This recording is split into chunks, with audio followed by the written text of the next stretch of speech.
ከልጆቹ ክፍል ውስጥ አንደኛው ትንሹ ጮኸ ማለት ነው። በጣም የሚያስደነግጥ አጫጫ ነው የጮኸው። ተሯሩጠን ክፍላቸው ስንገባ እሱ አልጋ ስር ነው ያለው ትንሹ፣ ትልቁ አልጋው ላይ ሆኖ ይሄኛው ከስር ሆኖ ትንሹ በእግሩ ፍራሹን ይገፋል፣ ትልቁ ደግሞ ከላይ ሆኖ ይዘላል ማለት ነው እየተጫወቱ። ይሄኛው እንዲየገፋ ከላይ ሲዘል እግሩን አጥፎታል ወደ ተቃራኒ አቅጣጫ። እንግዲህ እንዳሉን ከሆነ ስንመጣ ግን ምንም የሚታይ ነገር የለም። በጣም ህመም ላይ ነው ያለው። ይጮሃል። በቃ ተደነጋገጥን። አጋጣሚ ለአዲሱ ህፃን ለሆስፒታል ቀጠሮ ስለምንሄድ በዛው ኢመርጀንሲ ይዘነው እንሄድ ብለን ተሯሩጠን ይዘነው ወጣን።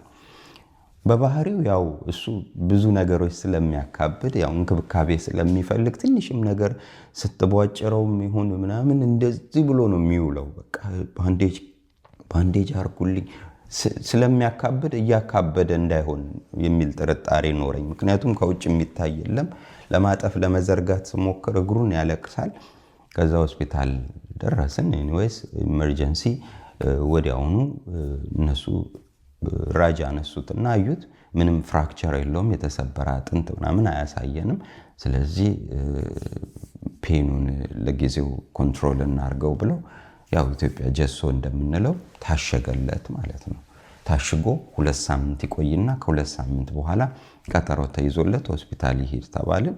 ኤኒዌይስ ብቻ 2 ሳምንቱም አለፈ። ወደ ሆስፒታል ተመልሰን ስንሄድ አሁንም በፍጹም መርገጥ አይችልም።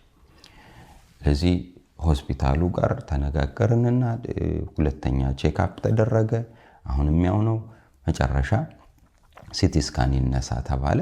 ሲቲ ስካን ሲነሳ አስደንጋጩ ነገር በመኪና አደጋ ወይንም ደግሞ በከባድ ስፖርት ሊከሰት የሚችለው ፒሲኤል የሚባል ሊጋመንት ወይንም ደግሞ ጉልበትን የላይኛውን ሰውነታችን የላይኛውን እግር ክፍልና የታችኛውን የሚያያይዘው ጉልበታችን መካከል ያለ ሊጋመንት ወይንም ደግሞ ጅማት ነገር ተበጥሷል ማለት ነው።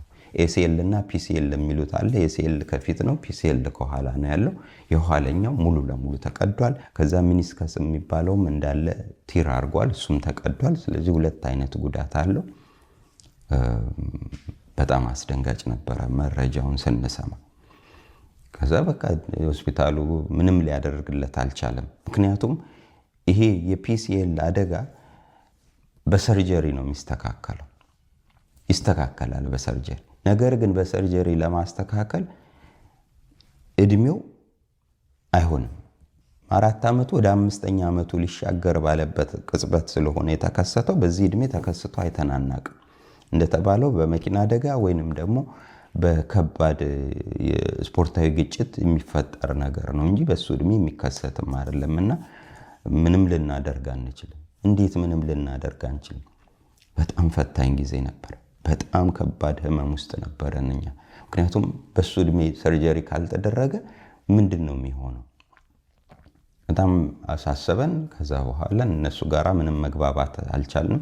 ወደ አገር ቤት ልንመለስ ነው ብለናቸው ስለነበረ በቃ ብሬስ የሚባል ነገር አለ። ያው ሲተኛ የሚወልቅ ደግሞ ተነስቶ ሲንቀሳቀስ የሚታሰር የእግር ብሬስ በሱ እድሜ መገኘት ስለማይችል የአዋቂ የእጅ ብሬስ ይታሰርለት በሚል እሱ ተወሰነ። ከዛ በኋላ እሱ ገዝተን ልናረግ ስንሞክር ምንም በቃ እግሩ ጋር አብሮ ሊሄድ የሚችል አይደለም እና እዛኛው ሆስፒታል የሄድንበት ምንም አይነት እርዳታ ማግኘት ስላልቻለን ተስፋ ቆርጠን ሌሎች ሆስፒታሎች ማፈላለግ ጀመርን።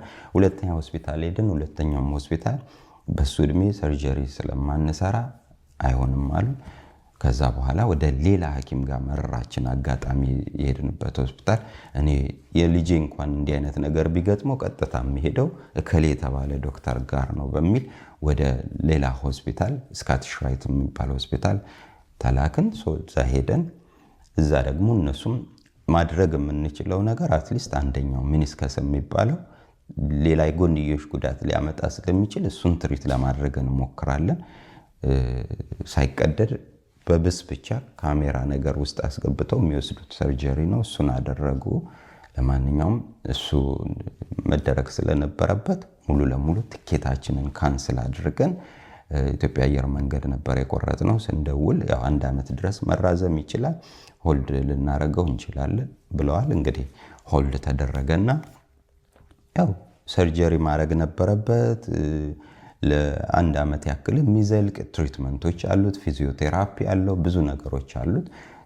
እንደተባለው ግን ፒሲኤል የሚባለውን ጉዳት የሊጋሜንቱ ጉዳት ግን እድሜው 16 ዓመት ቢያንስ 15 ዓመት እስከሚሆነው ድረስ ማድረግ አይቻልም ተብሎ እሱ አሁንም አልተደረገለትም።